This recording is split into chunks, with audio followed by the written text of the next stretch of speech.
فرمایا کہ حدیث شریف میں ہے کہ سب میں بڑا اجر اس عیادت کا ہے جو ہلکی پھلکی ہو اور تعزیت ایک بار ہونا چاہیے۔ اس حدیث میں سہولت معاشرت کی کس قدر رعایت ہے۔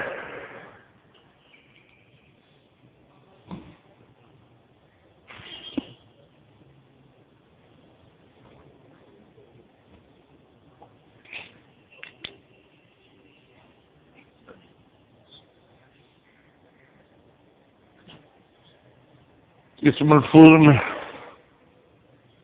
حضرت تھانوی رحمہ اللہ تعالیٰ نے دو مسئلے بیان فرما دیے۔ ایک تو یہ کہ عیادت ہلکی پھلکی ہونی چاہیے، یہ نہیں کہ جا کر بیٹھا ہی رہے، نہ بس ذرا سا حال پوچھ کر واپس آ جائے، تاکہ بیمار کو جو ضروریات ہیں وہ ان کو پورا کرتا رہے، اس کو کسی قسم کی پریشانی لاحق نہ ہو۔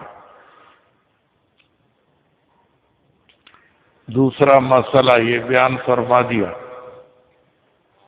کہ تعزیت ایک بار ہونی چاہیے، تعزیت ایک بار ہونی چاہیے، بار بار نہیں ہونی چاہیے۔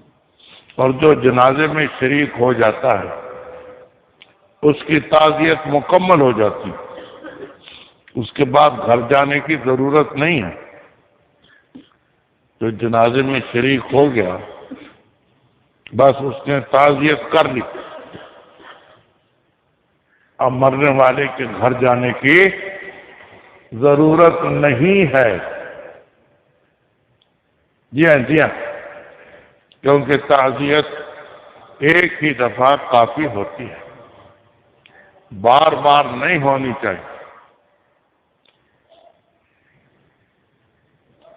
اگر بار بار ہو پھر تو جس گھر میں میت ہوئی ہے وہاں مجمع ہی لگا رہے، ایک آ گیا، دوسرا آ گیا، تیسرا آ گیا، دوسری مرتبہ آ گیا، تیسری مرتبہ آ گیا، چوتھی مرتبہ آ گیا۔ اس لیے ایسا نہیں ہونا چاہیے کہ بار بار ہو، بس ایک بار ہو گئی کافی ہے۔ اور جس نے جنازہ ہی پڑھ لیا، جنازے میں شریک ہو گیا، اس کی تعزیت ہو گئی، جنازہ پڑھ لینا یہ بہت بڑی تعزیت ہے۔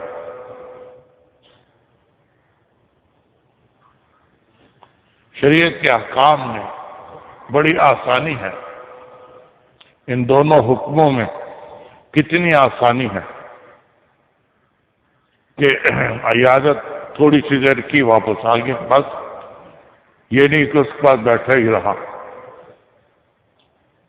ایسے ہی تعزیت بھی ایک دفعہ کر لی، بس ختم ہو گئی، بار بار جانے کی ضرورت نہیں ہے۔ ایسے ہی شریعت کے دوسرے احکام ان میں بھی اسی طرح آسانیاں ہی آسانیاں ہیں۔ اس لیے دنیا میں زندگی گزارنے کا بہترین اور آسان ترین طریقہ وہی ہے جو شریعت کے اصولوں کے مطابق ہو۔ اس سے بہتر کوئی طریقہ دنیا میں زندگی گزارنے کا نہیں ہے۔ اس لیے ہمیشہ دینی مسائل معلوم کرے اور ان پر پورا پورا عمل کرے، دینی مسائل معلوم کرے اور ان پر پورا پورا عمل کرے۔ عمل کی قوت جبھی آتی ہے جبکہ کسی بزرگ کے پاس اٹھنا بیٹھنا بھی ہو، کسی بزرگ کے پاس اٹھنا بیٹھنا بھی ہو۔ جی ہاں، تاکہ اس کے اخلاق بھی اس میں آ جائیں۔ اچھے کے پاس بیٹھو تو اچھے کے اخلاق آتے ہیں، برے کے پاس بیٹھو تو برے کے اخلاق آتے ہیں۔ اب یہ شبہ بھی ہوتا ہے کہ ایک اچھے آدمی کے پاس ایک برا آدمی بیٹھا ہے، اب برے کے اخلاق اچھے میں آئیں گے یا اچھے کے اخلاق برے میں آئیں گے؟ یہ اشکال ہوتا ہے۔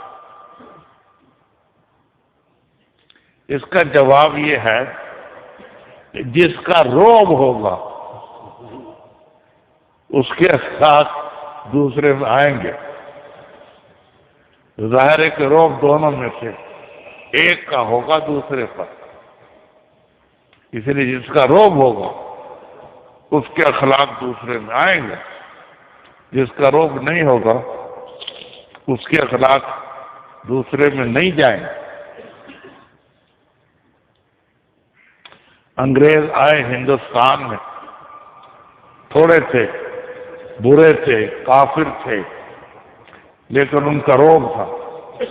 ان کے روب کی وجہ سے مسلمانوں میں اور ہندوؤں میں انگریزوں کے اخلاق آ گئے، کیونکہ انگریزوں کا روب تھا، انہوں نے حکومت فتح کی تھی، ان کا روب تھا،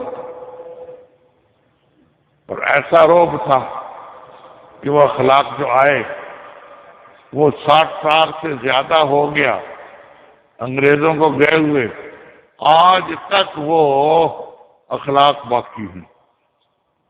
انگریزوں کے دیے ہوئے اخلاق آج تک باقی ہیں۔ ان جیسی شکل بنائیں گے، ان جیسا لباس پہنیں گے، ان کی طرح ٹائی لگائیں گے، تو یہ ان کے برے اخلاق ہیں جو ہمارے اندر آ چکے ہیں، اور اتنے پختہ طریقے سے آ چکے ہیں کہ 60 سال گزرنے کے بعد بھی وہ گندے اخلاق نکلے نہیں ہیں، بلکہ پہلے سے بھی زیادہ پختہ ہو گئے، پہلے سے بھی زیادہ پختہ ہو گئے۔ ہم پڑھتے تھے اسکول میں، کوئی ہم پر ضروری نہیں تھا کہ پینٹ پہنے اور ٹائی لگائیں۔ اب اسکولوں میں پڑھتے ہیں تو ان کے ذمہ ضروری ہے کہ پینٹ پہن کر آئیں، ٹائی لگا کر آئیں۔ تو ان کے اخلاق جو برے تھے، گندے تھے، وہ اب تک باقی ہیں، اور پہلے سے 10-20 گنا زیادہ ہو چکے ہیں، 10 گنا 20 گنا زیادہ ہو چکے ہیں۔ پہلے ہم پر پابندی نہیں تھی کہ اسکول میں آنے والا پینٹ پہن کر آئے، ٹائی لگا کر آئے، اب پابندیاں ہیں۔